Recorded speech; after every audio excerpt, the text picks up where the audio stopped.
Welcome back to Everything in Between. I'm here with Quazi. He's a part of the support group, and he's here to share stories. So, Quazi, your earliest memories, whatever you want, throw it at me. Well, I remember when I first started having anxiety, I was like 7 or 8. And it was mostly because when I grew up on a farm and I wasn't around like kids. So I didn't get to have like any social interactions with other people. Uh, like we would go into town like once a week, but that was pretty much still like the grocery store and stuff. And it was interesting because like when you're a kid, you don't understand what's going on in your brain. So I didn't realize I was having anxiety until I was like 19 years old. I was like, oh yeah, that's when it started. But it was definitely interesting. A lot of depression and anxiety. But like I said, I didn't know what it was because I was so young. And pretty much, it was just like I don't know how to describe it, but my grandma raised me, and my mom was kind of abusive, so she really didn't help very much with how I am today and all that stuff. Which is interesting because I still have like a relationship with my mom, but it's weird because she doesn't act like a mom. She acts more like a friend, if you know what I mean. Yeah. Which is uh, kind of awkward, but I mean, she wants to be involved in my kid's life, so I'm like, oh, okay. I would never leave my kids alone with her, but you know, pretty much how that is. And then Interesting. after that, like, it wasn't full blown anxiety when I lived on the farm. It was just like here and there. And then when I got older, I moved up to Columbus from Portsmouth. Started getting worse and worse, and I started going like I don't know. I started like self harming when I was a teenager and stuff like that. And I went into foster care, and that kind of made my anxiety worse because you move around from place to place so much, so nowhere feels like your home, your safe place. And with agoraphobia, you like wherever you're at is your safe zone. But what happens if you don't have a safe zone? Then your agoraphobia goes unchecked. And that pretty much happened until I was like 20 years old and I got my first apartment. I lived there for a long time. I never went outside. Did you ever try to go outside during? Um, yeah, I try to go outside sometimes, but most of the time I left the house like 3 times a month. Once to go to my doctor's appointment, one to go pay rent, which was like a 3-minute walk, and then one to go to the grocery store. And then after that, I didn't go outside at all. I mean, like I saw sunlight when I went to go get the mail, but that was pretty much it. What would I happen? What would happen to you when you tried to go out? Oh, it was horrible. I just have anxiety all the time. Right. Seems to be worse when I'm in cars and like buses and stuff because I don't drive. I know how to drive, but I just don't have a license. So yeah, it pretty much whenever I'm in cars and it like I hate waiting in lines for stuff. That really irritates me. So if I'm like waiting in line at Kroger and there's like 40 people in my line, I try to find the smallest line or go through self checkout. And normally I'm fine when I'm like done with what I'm doing and I'm going home because I know that like I'll be home soon, so it'll be over soon. Right. So how long were you at the apartment by yourself? Um, let's see, 10, no, 8 years. And how did you meet your person that you're with? Well, I didn't meet my fiance until I moved here to Dayton, from Columbus. I like lost my apartment in my Section 8, because my ex was not such a nice person. So I was like homeless for a while, and then these two random people. Well, I tried staying at my mom's house for a while, but that didn't work. She tried controlling the situation, but she soon realized she couldn't because I'm not a kid anymore. She can't like manhandle me, and like she couldn't like verbally do anything. Like that doesn't bother me now. I'm an adult, so uh, I came here to Dayton with these like two random people that I met, and they were like, "Yeah, we're getting this house in Dayton," and I'm like, "Ah, well, it's either being homeless or move with these two strangers." So I did, and that's how I met my fiance here in Dayton. Was she one of the two strangers, or she just showed up at the house one time, or? No, I met her on a dating website. Yeah, that's how I met my wife. Yeah, she was really chill. I told her that like there's like a huge age difference though. She's like 10 years younger than me. But I told her like, yeah, I'm on SSI. I don't ever leave the house, and she was like, "Oh, okay, I'm fine with that." And then that was pretty much that. And then I got her knocked up right away. I didn't mean to. How was that experience? The Well, I was pregnancy. in relationships during my like entire 20s, and like I for a while I didn't think I could have kids, so I never wore protection. I didn't get them pregnant, so I kind of like thought like, hey, maybe I just can't. And that was pretty much the way it was like with everyone I've been with. I never got them pregnant, so I didn't think I could get anyone pregnant. And then she moved in like right away, and I was like, oh, this is going to be interesting. We really don't know each other very well. Well, it's probably going to end badly. But then she got pregnant, so And perhaps it was meant to be. yeah, it was definitely interesting. That was an interesting time. How did being agoraphobic go into the pregnancy? Were you able to go anywhere? Go to the Well, scans? yeah, I went to everything. I was self medicating. I was hooked on opioids since I was about probably 26. I had a really big kidney stone. It was like 6 centimeters, no, millimeters. And if it's 5 or above, you can't pass it on your own. Um, so Interesting. me being me, I was like, yeah, that's one thing. If I can tell anyone, is just drink a lot of water, man. Drink a lot of water. If you don't want a kidney stone, it's no bueno. I was full blown agoraphobic when it first started, and I was too nervous to go to the hospital. So I just sat in my apartment for 3 days, vomiting every 20 minutes because the pain was so severe. And I went there, and they were like, "Yeah, here you go." And they gave me some morphine, and I was like, "Oh, okay, let's go get some hamburgers," because I was like living on Easy Street. The pain was so severe, and I was so dehydrated. At first, they didn't believe me. They were like, "Well, if it was that bad, you would be hunched over in pain."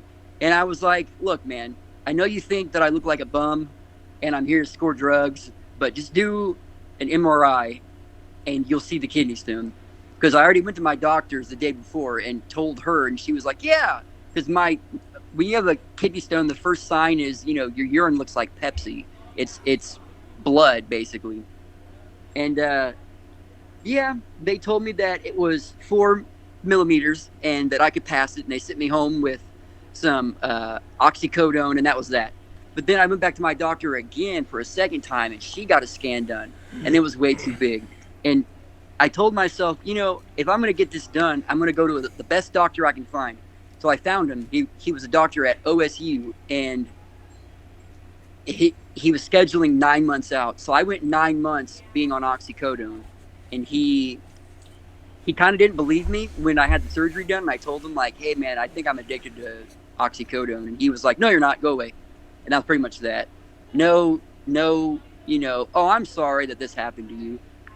So that was that. But yeah, I was self medicating for a while. Like when she was first pregnant, I was still self medicating until about say 6 months ago now. But it started giving me anxiety. Um, Doing drugs changes the like your brain chemistry, and it made my anxiety 40 times worse than what it was. Um, I started to wean myself off of it, and I went down from 45 milligrams down to 1 milligram. But I messed up, and I kept doing the 1 milligram for like 2 years. And then I realized that it wasn't doing anything, so then I stopped. And But did it you was, have any withdrawals or anything? oh yeah, the withdrawals are excruciatingly horrible. I would not recommend, unless you're like a really strong-willed person or you have like something else to substitute it with. Like for me, I smoked a lot of weed when I was withdrawing, and it helped quite a lot. That was the first time. The second time, I just dealt with it. It is I, going through withdrawals is worse than any anxiety I've ever had in my life. It was horrible. It made my anxiety and depression like multiplied times 40. It was horrible. When I was doing the 1 milligram, though, the withdrawals didn't exist because it was such a low amount. You know, a lot of us agoraphobics, it's really hard to leave our house at all. Were you able to, go to the birth of your kids? Yeah, I'm for a while. I like, well, for me, my agoraphobia is not as severe as most other people. Um, I can leave the house. It's not going to be fun, but I can leave the house. Um, it also helps because I knew that we were going to be in the hospital for like a week. So I brought stuff to make me like, distracted, like, cigarettes, my Xbox, stuff like that. Um, yeah, I've been to the birth of both of my kids and I've been to all their appointments, which lately hasn't been very fun, but that's just because I'm trying a bunch of new medications. So, but yeah, yeah, What meds are you on now, if you're comfortable sharing? yeah, no problem. Well, after I got done, because I was so nervous, uh, I I have this fear of like taking new medicine, and I also have this like irrational fear of being poisoned all the time.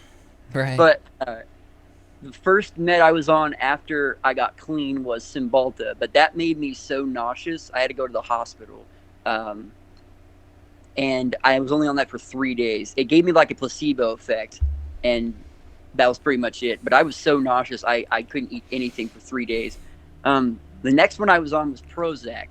Uh, Halfway in between me taking that, my doctor suggested I do GeneSight, which you go to your doctor's office and they swab the inside of your cheek, and that tells them it takes like every psych med you can think of for any problem, and it checks to see if your body will metabolize it better than a different medicine. Um, but she didn't get my results back, so I was on Prozac for a minute. That didn't work. That made my anxiety 40 times worse. I started having panic attacks every time I left the house. That was really bad. Now I'm on Prestige. That's a medicine that came back that will work for me better than anything else. So far, it's okay, I Have think. Have you been, anxious, having anxiety lately since it's kicked in? Um, well, I've only been on it for like 3 days now, I think. So not Uh, yet kicked in, potentially. Kind of feels like when I do stuff that triggers my anxiety, it I feel like it's working somewhat. Like when I was on the Prozac, there was this weird side effect where I didn't like being touched by water, my fiance, my kids. I didn't like anything touching me. So I'd have a panic attack every time I washed the dishes or took a shower. It seems like that's gone away. So that's a plus. So that's good. What I mean, there's when you take psych meds, there's always the possibility of there being some side effect that is going to be horrible. It might not be as horrible, but if you get prescribed, for me, it was like Prozac, that was on the red category. I should not have been on Prozac. She told me that. She said that was no bueno. I shouldn't have done it. Uh, the side effects with that were mild. The Cymbalta was severe. The Prestige, like, I've had zero side effects so far. Hmm, Um, that's good. but like, if your anxiety is like, a 20 out of 10, are those side effects worth getting rid of your anxiety? Most people would probably say yes to that. Yeah. you know, for me, if I can't eat any food, then that's probably you can't. You kind of have to eat or you'll die. So, Right. Yeah. Well, I hope it ends up, continuing on with no side effects, and it's just helpful. Have you noticed any change in anxiety at all, or? Um, yeah, yeah. Until like about 7 o'clock, it seems like it starts to like wear off a little bit.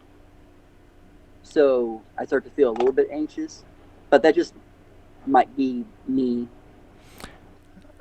I've talked to a lot of people about, you know, triggers, and are you more of a day person or a night person? What's more, you know, triggering for you? A lot of people don't like the night, and I myself don't like the day, but I used to not have anxiety. There was a brief time, probably like 2 years, where I didn't have any anxiety at all. That was when I wasn't going outside, and I usually stayed up all night. Uh, playing like video games, yeah. yeah, since I was like 16, that's what I did. I stayed up all night long. I think I started going to bed at like 8 or 9. The worst was when I was staying awake until like noon, waking up at like 8. Um, but I didn't have any responsibilities. I didn't have a job, no kids. So, but once I had kids, I realized that my nightlife can't happen anymore. So for the past like 3 years, I've been awake during the day. But night is definitely better than day. I cannot stand daytime. I hate sunlight. I despise that so many people outside in the middle of the day. I hate it. I'm the same way, man. I associate the night with peace and just me chilling, playing video games, and no one's outside, and just nice and peaceful. Yeah. It's The weird. sun is evil. The Yeah, sun is really evil. it's weird how many people are afraid of the night, and I'm just like, dude, it's just so nice. Yeah. It is. It's really nice. And the TV in the middle of the night. Oh man, it's perfect. It's perfect. Yeah. I mean, they're just not true gamers. That's all it is. Yeah. It's really hard. Like, because when I was playing multiplayer games, there would only be like tryhards on at night, like sweaty tryhards like me. My bad. It's still about like 7 in the morning, and then I would get like easy lobbies. The kids waking up to go to school. Yeah. Yeah, I feel like a lot of my communication skills came from playing, because I dropped out of high school and lost a lot of friends just staying at home, but you know my social life really did become for a long time my friends online playing games. Yeah, I got like a lot of friends that would come to my house. And, like they'd always invite me somewhere, and they would sometimes like get me to go out, like to Walmart. But other than that, when I asked them to hang out, they would come to me, which was really nice. That's good. The hangout spot. Yeah. So how you doing today? Doing okay. I cleaned my house. I had to. It was really messy. What are some of your biggest triggers? Because obviously, I mean, for me, I can be triggered by a bunch of different things, but I have a list of my top 3 that I avoid at all costs if possible. Well, going outside, being in cars, standing in lines, and no, not standing in lines, standing in the same spot for more than 5 minutes. It makes me uncomfortable because I'm lazy. Yeah. A lot of people that don't ever leave their house, they don't get a lot of exercise. I don't get a lot of most exercise I get is when I walk them down the stairs. Like that's the most exercise I ever get. I don't go for walks. I don't, lift weights. I sit on the couch and watch TV and play video games all day. So like when I'm standing doing dishes, my back starts to hurt really bad. Dude, you're preaching the choir, and this is all the same for me. Standing in lines is like, I can't stand it, and everyone's like, Can't talking. stand it. Can't stand standing in line. Jeez, man, it's just so much. Yeah. Like the first big panic attack I've had in a long time was when my fiance's her mother, she was taking me to go pay rent, and my kids were in the back seat, and I don't know what it was, but I just got triggered right away. Oh yeah, it was because I forgot my sunglasses, and the sun was just like not nice that day, and it started giving me anxiety because it felt like my eyes were drying out, and her mom just wouldn't stop talking, and I didn't want to be mean and tell her to shut up, but she just kept talking and talking, and it about a, let's say, 20 minutes there and 20 minutes back. It was about an hour of just pure anxiety. It was horrible. It was horrible. Yeah, I feel like when people never stop talking, I just feel trapped because, like, I don't want to be mean, but at the same time, I'm just stuck there listening, and yeah, it freaks me out too. Exactly. Exactly. Yeah, and the dishes thing, man, everything you just said, like, I don't get enough exercise, so when I'm even doing the dishes, it just hurts. Like,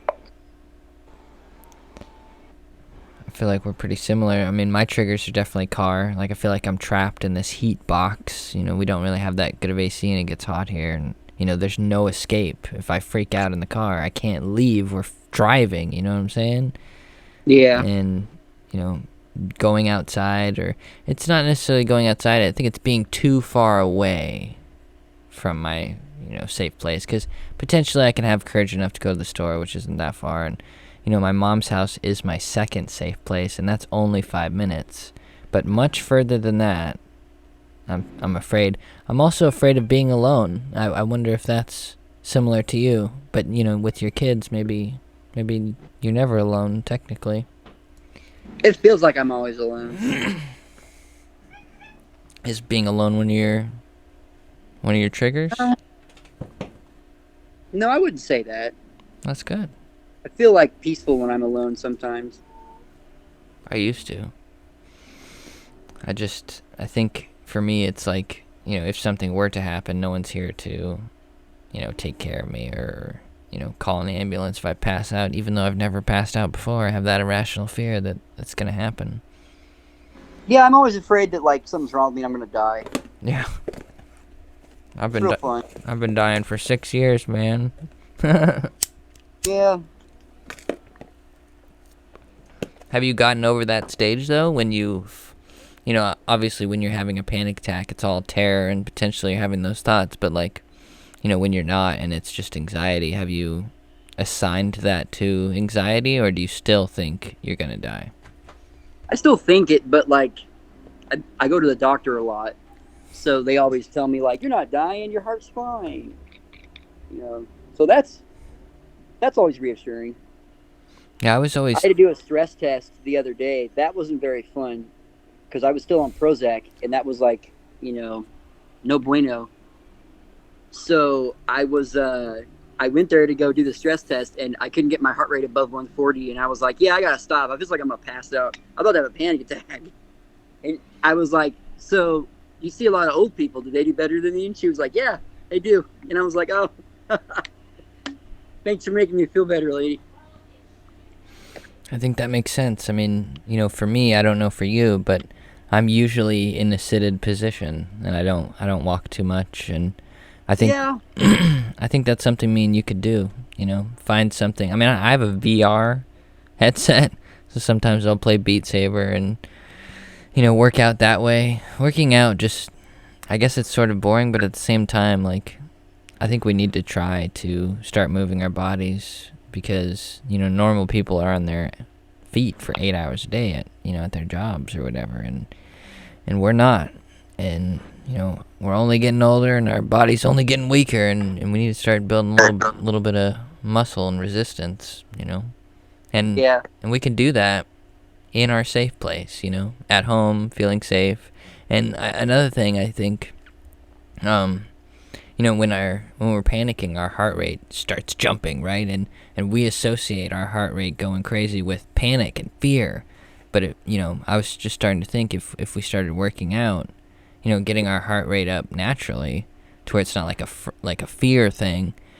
You know, we might not associate our heart rate going up with fear so much anymore if we were actually used to having our heart rate go up, you know, normally. Yeah. This is one thing that I would recommend for everyone. There's a downside to it, but the benefits outweigh the bad parts of it. I'm on heart medicine. I'm on metoprolol. There's also propranolol, and basically what it does is it. I was having palpitations that were related to my anxiety. It was really really bad, and every time it would happen, I would get real anxious. So I went to my family doctor, and she was like, "Yeah, I can give you this medicine for it." And now when I have anxiety, my heart doesn't beat really fast. the medicine controls the chemicals in your heart that makes your blood pressure high and stuff like that. The downside to that is that since I have a lazy lifestyle, I'm always sitting down. Sometimes my blood pressure drops a little bit too low, so like I just get up and walk around, and then it's back to normal.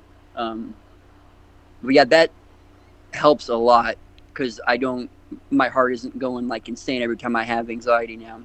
Are you able to exercise while taking the heart medication? Yeah, yeah.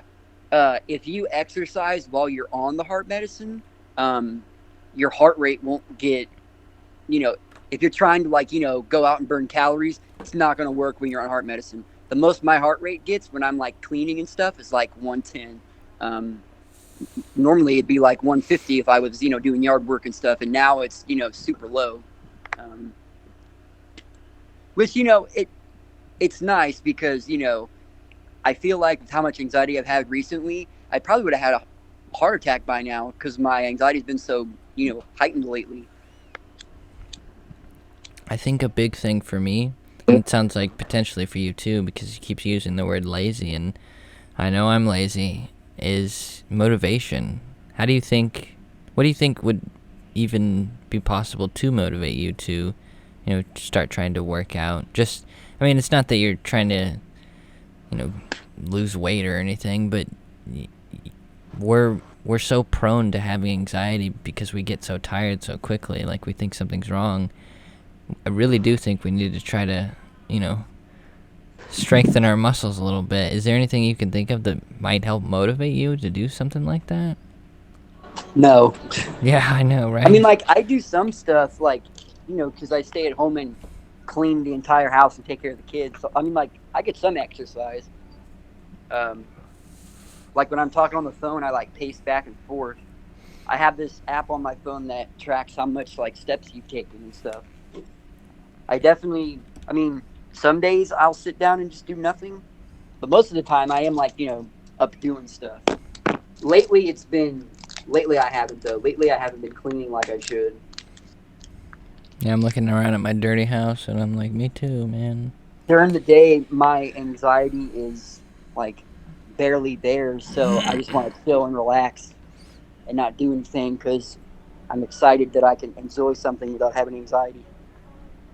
You mentioned earlier that you feel like sometimes someone's trying to poison you. Every time I leave my drink somewhere, I throw it away. I don't care where I am. I I don't. don't do that, but like if I get like an ice cream bar, I squeeze it to see if there's still air in it, and if air is escaping from it, I think to myself, maybe somebody poisoned it. Maybe somebody like stuck a needle in it. Hmm. But my fiance always tells me like, why would they do that? Why would somebody waste their like expensive drugs on you? And I'm like, that's true. Why would someone at Pepsi or like Nabisco want to poison my Oreos? They would go to jail. So that's true. But I don't order drinks. I got over the fear of ordering food from like DoorDash, but I still don't order drinks. I don't do that. So, I know COVID was a big deal, especially for people like us.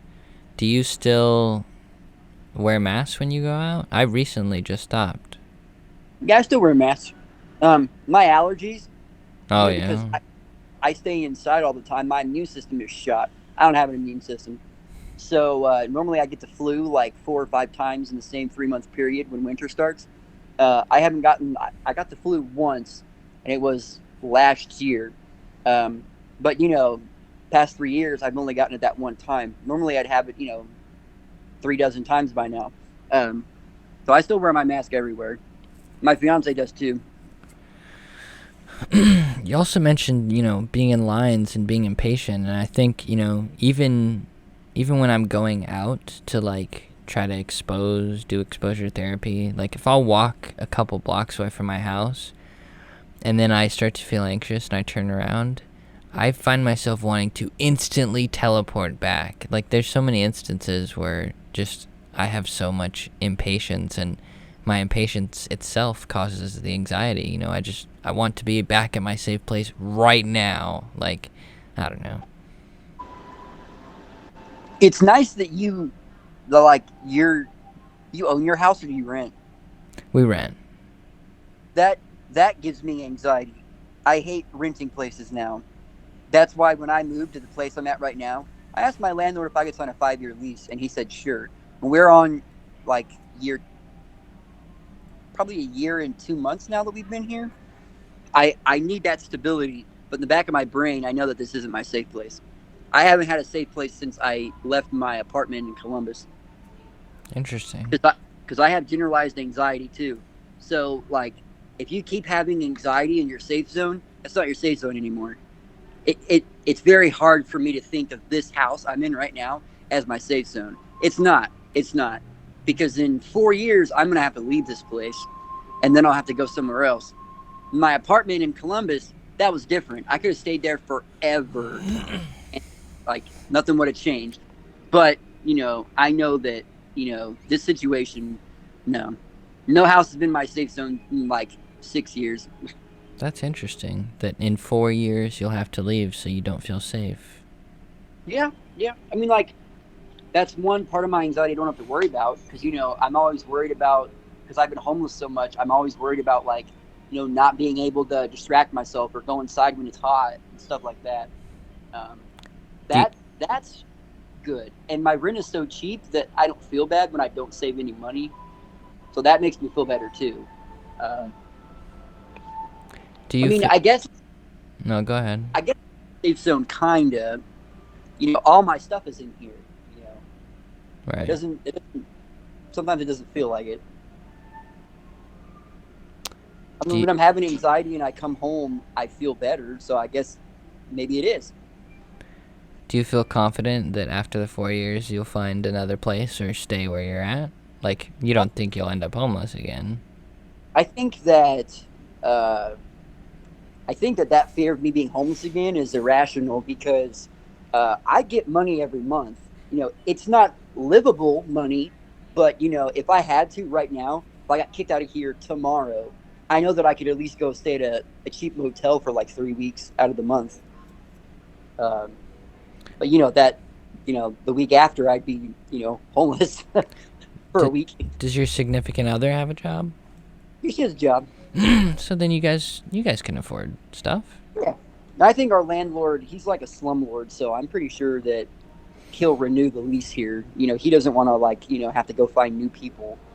It's a good thing you got the 5 months or 5 year because every time our lease is up, they raise it at least $100 almost every time.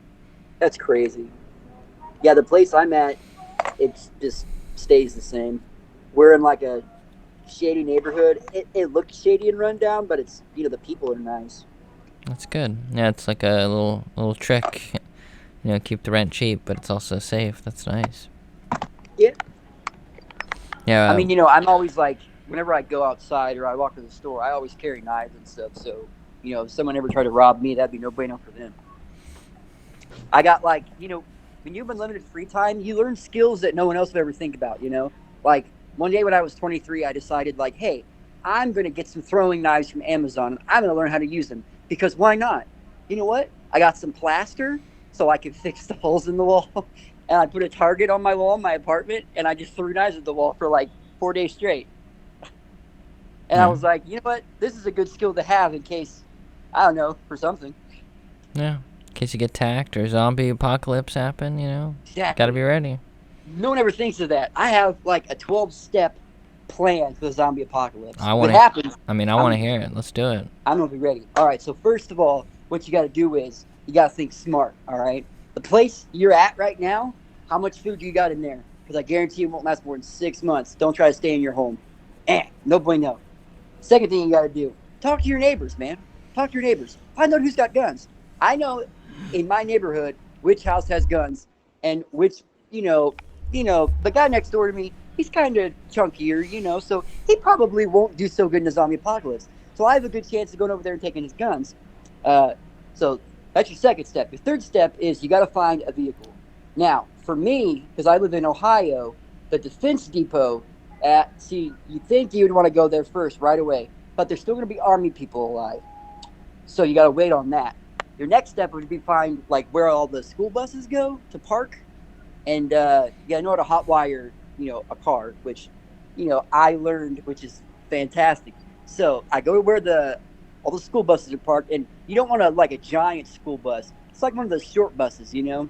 Um, Take that, and then what you want to do is you want to go to anything in the area that you could loot and take supplies from. Like for me, I would go to CVS right away and take all their antibiotics, all of them, maybe their cigarettes too.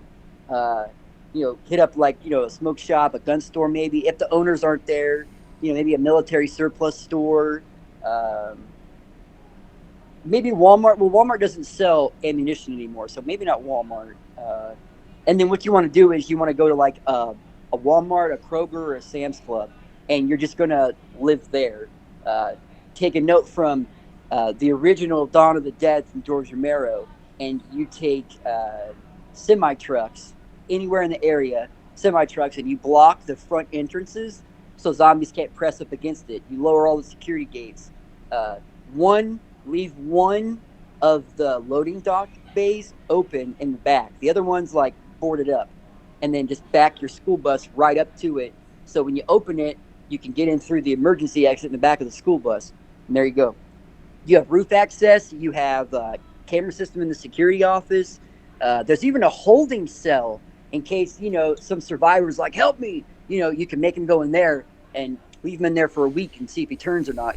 Stuff like that. It's a That'll pretty be good my plan. Yeah, yeah. Everyone always tells me like, but what if there's somebody at Walmart? What if there is? What if there's not? You know? Yeah, you build a I little don't know. community. At least Yeah, in the beginning, people aren't too far gone. You might be able to make some friends. yeah, exactly. There's enough food in Walmart to last 10 people like I don't know, 40 or 50 years. Yeah, I think that's a good plan. Um, Will zombies run? Like zombies don't run. That's illogical. That's not how that works. right. Yeah. So is there anything that you do when you start to feel anxious that helps? Like your Mm, go-to? Not anymore. Nothing really helps when I have anxiety anymore. It's just wait till it's done. Don't try to fight it, or you're just gonna make it worse. So, Uh, so for me, like panic attacks, there's nothing I can do. I just have to go through it. But like yeah. anxious thoughts, sometimes I can think myself or distract myself. Are you saying, when you feel anxious at all, it's always going to lead to a panic attack, or? It's Sometimes it does, but most of the time it's just anxiety and it lasts for like 30 minutes. Video games and music used to help me a lot. Watching movies, TV shows, but that doesn't really help me anymore. I have epilepsy. Hmm. So the big thing that used to help me was my video games. Like the past few years, I've got this fear that I'm going to have a seizure from me playing video games. And I've also started getting this random thing called motion sickness whenever I play games. But that doesn't really help me at all. So video games don't help me anymore. Music, kinda, but most of the time when I have anxiety, it's just done. I'm there for the ride, and it's gonna happen or it's not. Have you ever had a seizure playing games before? Yeah, my first two seizures were from playing video games. It was a combination of not getting enough sleep, like staying up for 2 days straight playing video games. Um, but I don't have that problem anymore. I haven't had a seizure in a long, long time. Oh, that's good. My second one was because I shaved off all my hair because I was impulsive, and I walked around in like 100-degree weather, and the sun was like beating on my head, so it like cooked my brain. Does playing games still give you motion sickness today? Yeah, that's just started like in the past year. I was playing Lego Star Wars: The Skywalker Saga, and the camera moves a lot, and I was like, why do I feel so nauseous and sick? And at first I thought something was wrong with me, and then I realized I was just having motion sickness. No, it's weird. When my anxiety first happened, I wasn't able to watch TV or play video games. Like, I wasn't able to really get out of bed, so we moved the TV over, closer to the bed so I could, see or whatever. But for like a week, I couldn't look at a screen, and I just laid in my bed. When did you first start having anxiety? So, 6 years ago, basically, I don't know, work was really stressful and I got dizzy at work, and I'd never felt anxiety before or been dizzy, so I just thought death, and I had a few panic attacks going out, ended up losing my job, because I guess I quit because I didn't want to have panic attacks anymore. But I was too afraid to go to the doctor. So, I always thought that if I went to the doctor, they were going to tell me I have like 2 days to live, and I'd rather not know, and that turned into 3 years. And then I, found out that it was anxiety, and it's weird to know, everything that's going on with you, all your triggers, your symptoms, why it's happening, and still for it to happen. You know what I mean? Like, Yeah. like I know all the answers, I know why I'm feeling this way, but I still can't stop it. Yeah, it's weird. Do you take medicine for your anxiety?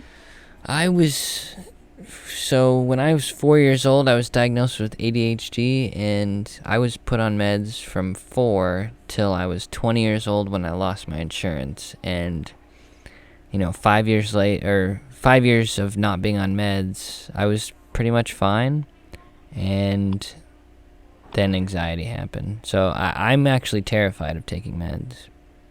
Yeah, I get that. Just because I was on so many different ones as a kid, and like... Have you tried getting on Medicaid?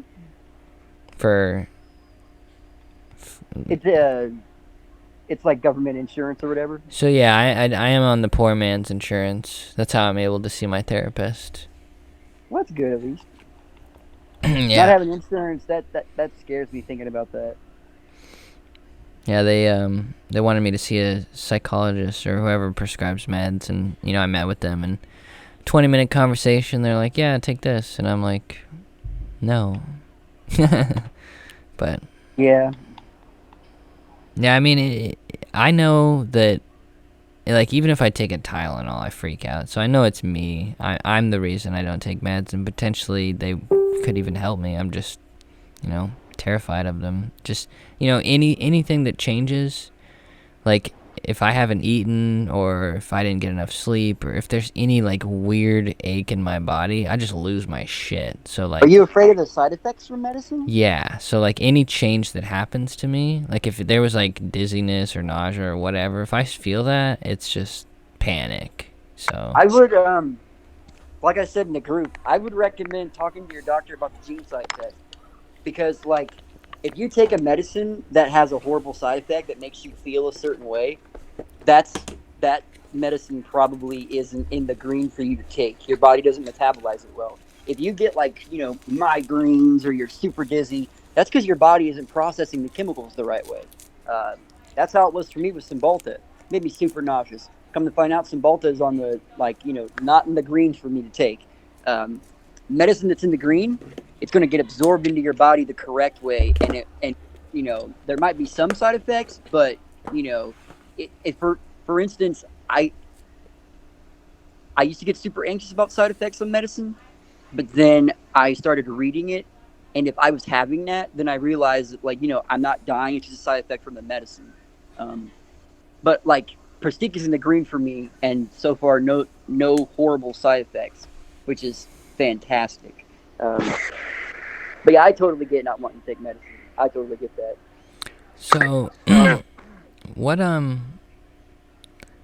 does your agoraphobia affect? Like, is there anything that you wish you could do that you can't do? Because I know you said you go to stores, and I think I heard you mention you go to parks with your kids. What is it that you can't do? No, I don't go to parks with them. Okay, I wish that I didn't have... Because, if you have a panic attack while you're driving to go to, like, a certain place, I'm 100% going to have anxiety whenever I go to that place now. I associate that place with anxiety now. It sucks when I have, like, panic attacks when I'm playing video games, because then whenever I play that game, I think of my horrible panic attack I had playing it. That would be nice, so I don't have to think about anxiety all the time. That would be really nice.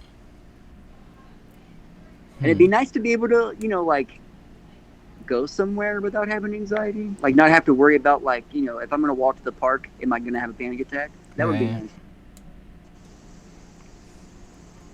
So are you fully, I mean, I'm assuming you are since you've had anxiety for so long, but are you fully in understanding that, like, you are in your own body, and everywhere you go you're still in the same body, and it's not necessarily where you are, but it's your thoughts that are causing all these symptoms? Like, you're Yeah. completely aware of that. I know. Isn't that crazy how we can know that, like, if I'm here or there, there's no difference that's happening other than my thoughts, and my thoughts are freaking me out, yet they still do it even though we know they're going to. Yeah. It's ridiculous. It is. It's really crazy because I have anxiety inside and outside. So I know that wherever I go, no matter what I'm doing, I'm probably going to have anxiety. So if I have to go like cook dinner, I know I'm going to have anxiety because it's really hot in the kitchen and there's no AC in there, and I know that I'm probably going to have anxiety. So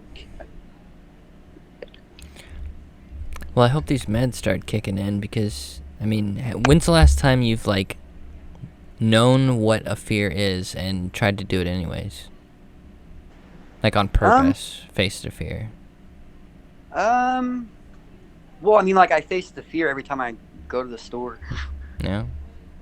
Pretty much that. I like my fiance works at the grocery store we shop at, so I don't go to the grocery store because she always gets whatever we need before she gets off work. Um, but I go to my kids' appointments even though I know I'm going to hate it. I could always make their appointments on video call, but I still go there because it's more beneficial for them. That's good. Yeah, and I don't like. I was going to get my license, and we were going to get a car because we take Uber everywhere. But with my how bad my anxiety is, I know that probably wouldn't be good. You don't want to have a panic attack while you're driving your car. Yeah, I mean, I hate cars, but I would hate the car even more if I was driving with a stranger. Yeah, yeah, because like some of them don't want to turn on their ACs, and it's like 90 degrees outside, Oh, and that triggers yeah. my anxiety. He triggers my anxiety a lot. Yeah, me too. Well, also, it's just like, I feel like I try to be completely open and honest with people, and if I'm with someone that I feel like I can't, like, warn them or say, like, hey, I might freak out, I have anxiety. Like, if I can't say that to someone and I have to, like, hold it in, that freaks me out. Like, just Yeah. also, like, feeling like I have to be somewhere. Like, I got married this year, and I was so afraid that, like, what if I have a panic attack while I'm standing at the aisle and everyone is staring at me? That was a That sounds big horrible. fear. Yeah, and, the day that I got married, there was just so much to do. Like, so much to set up and people to greet. Like, I don't really have social anxiety, but, there was just so much on my mind and I had to do running around getting shit done that the only time I had to think about it to get nervous was literally while I was walking down. It all hit me at once, and Yeah, I yeah. didn't really have any anxiety when like my kids were born. I was too stressed about them being born. It was definitely stressful, and the anxiety did hit me because they were C-section babies. The anxiety hit me when I was sitting in the room with her when they were cutting her open, and I was like, "Yeah, I'm probably gonna pass out." And they all told me to sit down and calm down. And that was bad. That was really bad. I assume I'm just gonna focus on my wife's face. It was just a lot, man. It was just a lot. Yeah. Like, the one thing I can tell you about it. Okay, so uh, not a lot of people know about this, but doctors, especially OBGYNs, they get paid more when they do C-sections. They tried telling us that our daughter, that her stomach wasn't developing properly, which gave me horrible anxiety the like last 6 months of her pregnancy. I was so anxious. But when it's time for her to be delivered, it was 4 weeks early because they wanted to monitor her stomach. That was a lie. That was a huge lie. No one even discussed it with us afterwards. No one talked about it. That was it. They tried to induce her. That didn't work because her body knew it wasn't time yet. So he said, well, we got to do an emergency C-section. Well, he wanted to do that because it's easier for him. It's, on his time schedule. He gets to write down when he wants to do it. And any future pregnancies is going to be a C-section. I found out later that all the women there, except for two in that maternity ward, were C-section, not planned. They were emergency C-section. And I was like, okay, so why did we have to do this? Why couldn't we have waited till 40 weeks? No one talked to us about, her stomach after that at all. So I just think confused I, me. I I think I'm gonna be a fucking asshole to my doctor. Not like completely, but like, you're not gonna do this on your shit. You know what I'm saying? Like, Yeah. you're gonna take your sweet ass time and do it right. And I don't care how long it takes you. That's not what it's about. It's not about you. Yeah. The fun thing is too is that with our son, since we had to do a C-section, we told the doctor like, "Hey, man, it can't be like super early." He only scheduled C-section between 4 and 9 a.m. And I was like, "Look, man, I have another child at home, and we just don't magically have a babysitter. You know, we don't even have a way to get there. We have to wait for someone to come pick us up and take us there." And I ended up getting into a huge argument with the person that was scheduling it. I'm like, "Look, if I'm telling you that there's no way I can get there at 5 in the morning for her C-section that starts at 7, then what happened?" And she was like, "Well, I don't know." And I'm like, "Oh, so I guess we'll just show up when we want to show up." And she said, "No, you can't do that, sir, because then you won't be seen." And I'm like, "Okay, so you're just going to leave the baby in her? All right, so I guess we'll just wait until he comes naturally." Well, that can be very dangerous to the mother. And I'm like, "Why? Explain to me why. Why? Why is it dangerous?" And she couldn't give me an answer because there is no answer. It's just Yeah, a doctors lot. suck, man. They do suck a lot. They're always late too. It was extremely difficult the second time around because my fiance, she has like rolling veins, so it took them 2 hours just to find a vein, and she was like having a panic attack because they kept poking her, and one of the doctors was like, "Well, if we have to, we can just put a line in her neck." And I was like, "You're not shoving a needle into her carotid artery. You're full of it. Get out of here with that bullshit." And she was just sitting there crying for 2 hours straight. I didn't know what to do. I can't tell her to calm down when they're shoving, huge 9-inch needles into her arm. She looked like a heroin addict. She had so many bruises all over her arms later that day. It was horrible. It's crazy. So, 2 children, boy or girl? Boys and girls? I have a 2-year-old daughter and then a 7-month-old boy.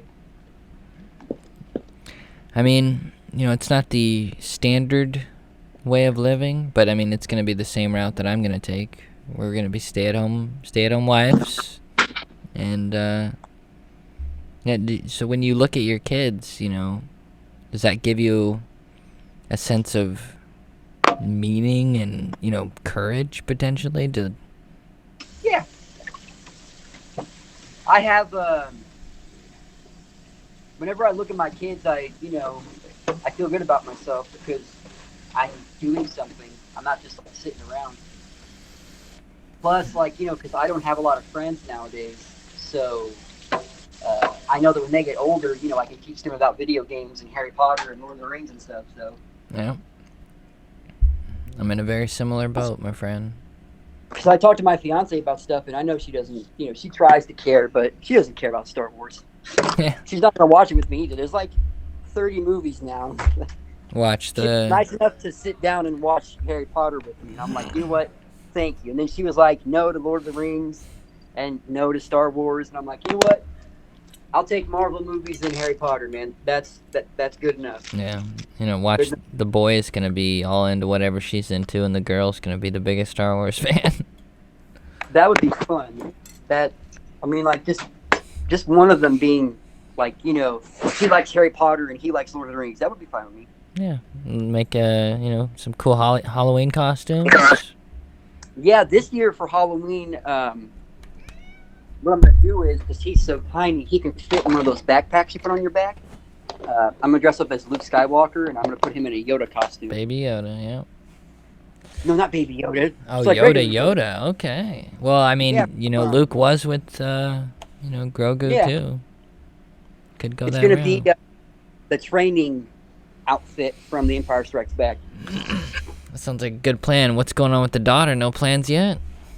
Maybe Princess Leia. I'm not sure. Yeah. Little R2-D2, little miniature R2-D2 Yeah. walking around. Yeah, because she can walk now. Maybe Chewbacca. Who knows?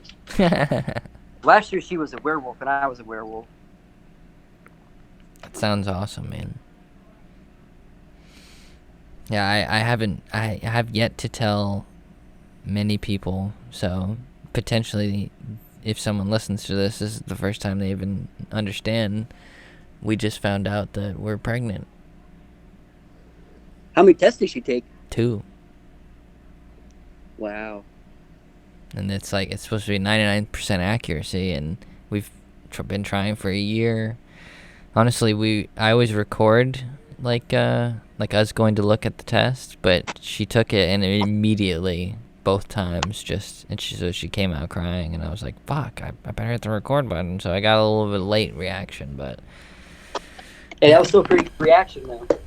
yeah, I mean, I don't think it's fully hit me yet. We haven't told my mom yet, but I assume it might hit me when we do. Do you have any pets or anything? Yeah, we got a dog and a cat. What you could do is you can invite people over to like a party or something, and then like a Halloween party, and then you could have the dog wearing a shirt that says like,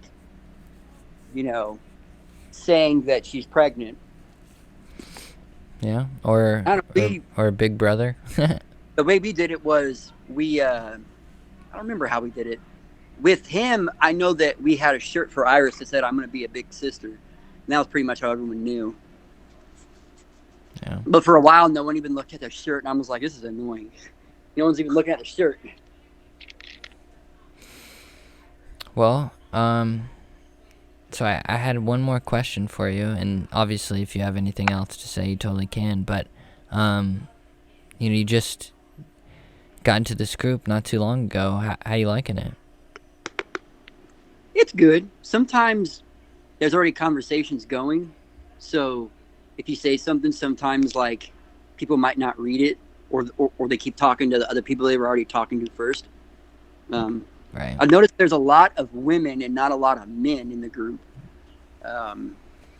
which I mean that's not a problem. I'm more comfortable around females than I am men. I don't know why, but I mean it's nice knowing that there are people that have the same stuff as me, and it's made me appreciate my agoraphobia, because I've noticed that a lot of people in the group, like, they just don't go outside. They can't. And that makes me appreciate the fact that, like, it's still going to be bad, but I can go to the corner store. Right. Because for a while, I didn't know anybody with agoraphobia, and I just thought that, my life was just horrible. And now I know that there are people that go through the same stuff that I do, so it gives me some kind of comfort, somewhat. Yeah, there are a few people in there that, really only talk about themselves, and it's whatever. But, I find it when I'm, like, I get into a car and I'm freaking out, and I'll text them and be like, hey, I'm in a freaking car right now, and, when they say I got this and they believe in me or whatever, it does make me feel a little bit better. And especially being alone is one of my triggers. When I, reach out and tell them I feel like, I'm gonna pass out or whatever because I'm feeling alone, some of them will call me, and it's just nice to know I'm not alone. Yeah, it is. And the guy to girl thing, and that is a weird situation. I mean, I think I feel more comfortable around girls too. I think I dislike the emotion anger, and guys are a little tougher than girls, I don't know. They're more prone to anger. They're more aggressive, and also, when I first got in there were these 2 perverted dudes trying to give dick pics to all the girls in there, and I got rid of that. That's actually why I became admin, is because I didn't create the group. So, oh, you didn't? I thought you were the owner of the group. I am now. The girl. I told the girl who created it about the 2 guys that were doing that shit, and she promoted me, and then she kind of just took off. She, stopped coming into the chat, and it had been like a month, and I had already added like twice as many people as her, and, I knew that what we had, at least for me, that, it was so important and, safe. Like, I wanted to make sure that it was safe, and obviously me being agoraphobic, I got all the time on my hands in the world to make sure that's the case. But Um, no, I didn't want it to potentially, what's the word, be destroyed, or, if she came back, she could just, start deleting people or delete the whole damn group if she really wanted to. So I actually ended up kicking the creator herself to protect it. So that's I guess I'm a little bit evil, and that could be my anxiety paranoia, but I'm not going to let anything happen to this group. Yeah. Yeah. Well, to be honest, the girl that invited me, I talked to her for a long time, going back and forth if I should or not, just because, she wasn't around, but she also has the power to destroy what we have going on. And she was all for it. Like, I was the one worried about it. She's like, just kick her, dude. Who cares? And I was like, all right, I guess I will. But I think it's good. It's working out. Yes. And tomorrow, if you're around, I think you're supposed to be in the first support meeting, like an AA situation. Yeah. I'm excited for that. I still have yet to write down what the frick it's going to be, but, we just share and give feedback. I think it'll be good. Yeah, me too. I'm excited. Hopefully I wake up. I woke up at 10. I got to wake up at 7 my time to make sure I'm ready. A lot of things to do. I'm not sure if you had anything else, but I think I've gone through all my questions. No, that's everything. Sounds good, man. All right, brother. Well, I look forward to, hearing from you in the group and, seeing you in the meeting, and hopefully we can push back a little bit, and I hope those meds start kicking in, and it's good to talk to you, man. Nice talking to you too, man. All right, brother.